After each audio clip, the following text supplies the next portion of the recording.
In this video, I'm going to go over and give you a brief introduction into the self-defense aspect of martial arts. When I first started martial arts in my teens, I did it because I just wanted to do it. I'd always wanted to do it. And 30 years later, I'm still, as you see, still doing it.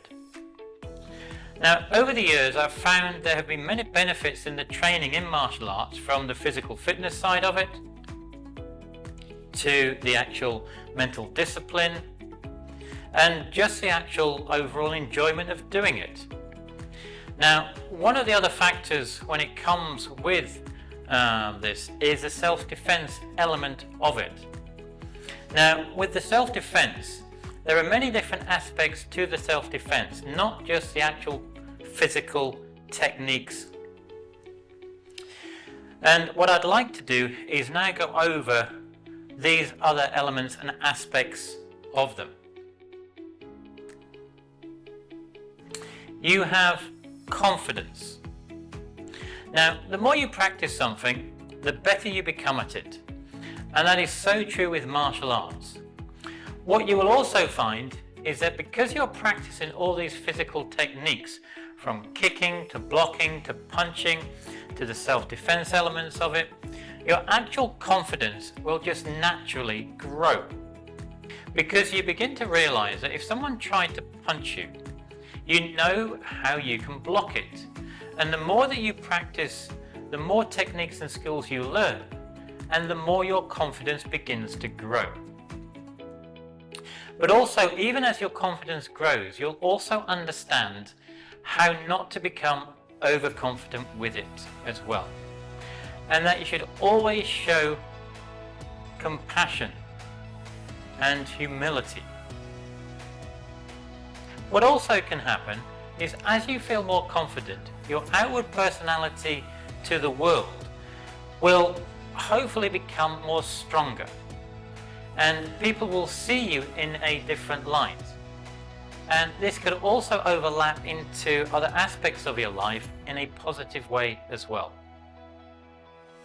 Another aspect of when learning martial arts is you become aware of what I like to call situational awareness and people association.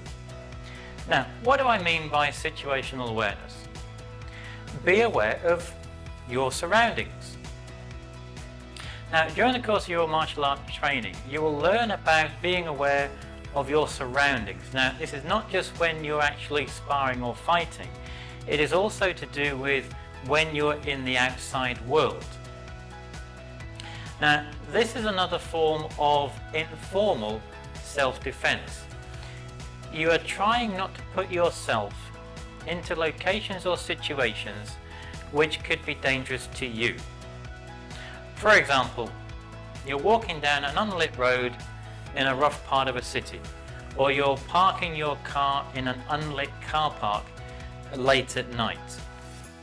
All you're doing is being aware that the locations which you're in could be more dangerous to you, and then try to go to other areas which are potentially more safer.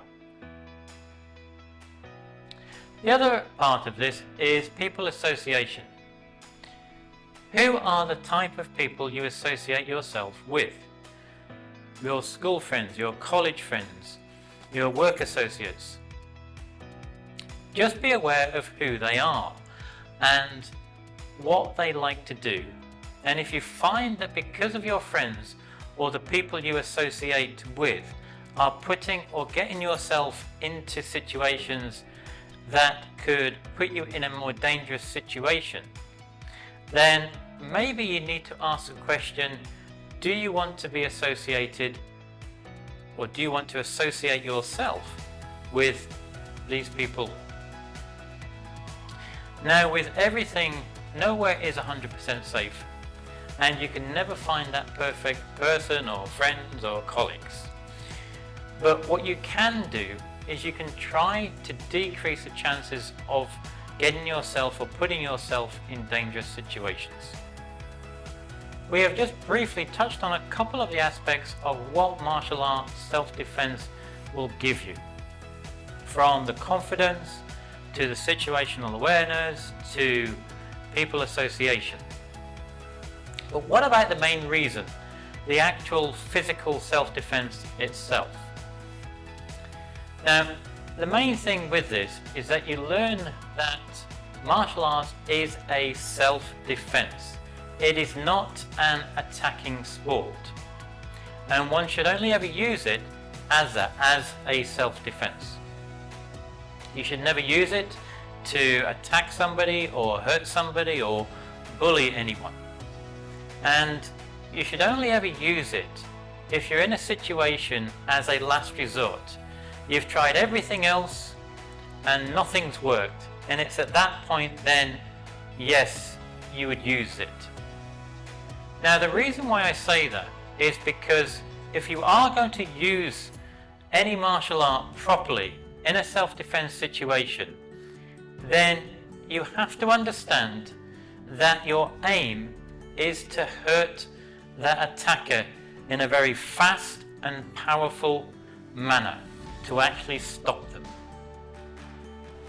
Now, this is the physical aspect of the martial arts, where you learn how to defend yourself, what parts of the body that you use to attack that opponent, and where on that opponent you can attack them, what parts of their body and what parts of your body you use to attack them with.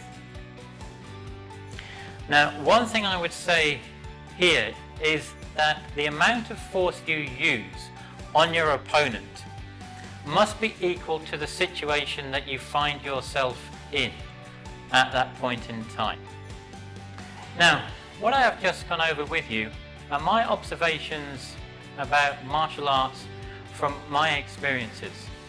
And some people might agree to it or disagree or not even bother about it. All I would like you to understand is that there is no right or wrong answer to martial arts self-defense, as everybody's experiences are different and unique to them. All you can do is take that information for yourself and decide then what you want to do with it.